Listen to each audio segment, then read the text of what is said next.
Europe 1 Soir. Le Monde selon Adler. Bonsoir Alexandre. Bonsoir Nicolas. Barack Obama commence demain un voyage très attendu en Israël, parce qu'un président américain en Terre Sainte, c'est toujours un événement. Il sera reçu donc demain par le Premier ministre Bibi Netanyahou. Et on peut dire que les deux hommes, Obama et Netanyahou, ne sont pas vraiment copains. Non, vraiment ils ne le sont pas. Peut-être parce qu'ils sont américains tous les deux, parce qu'en fait l'essentiel de la jeunesse de Bibi a été passé dans des universités américaines où son père enseignait. Et donc certainement il y a cette équation personnelle. Netanyahou n'a pas pu s'empêcher de dire pour qui il votait dans les élections présidentielles américaines.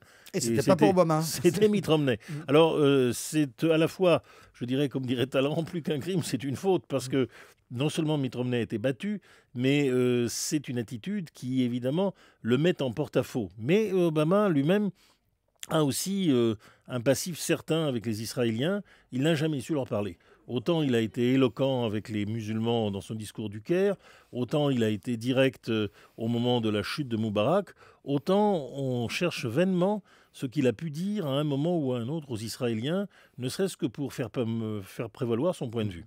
Alors, quelle est la vraie divergence, la grande divergence entre les deux hommes ? C'est par exemple la question des colonies israéliennes en terre palestinienne ?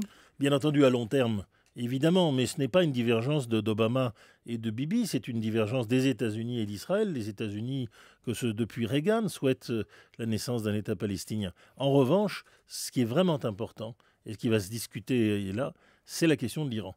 En effet, on a des signes de dégel de plus en plus évidents de l'Iran. Les élections iraniennes sont en juin, c'est pas si loin que cela. Et à ce moment-là, les Américains et les Iraniens espèrent parvenir à un compromis. Et il ne faut pas que les Israéliens commencent à chahuter en disant que ce compromis est pourri, qu'on brade la sécurité d'Israël. Donc là, il y a une vraie discussion.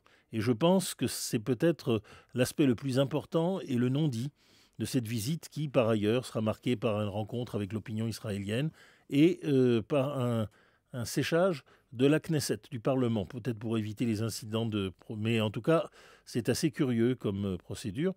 Reste qu'il y a des choses importantes à dire.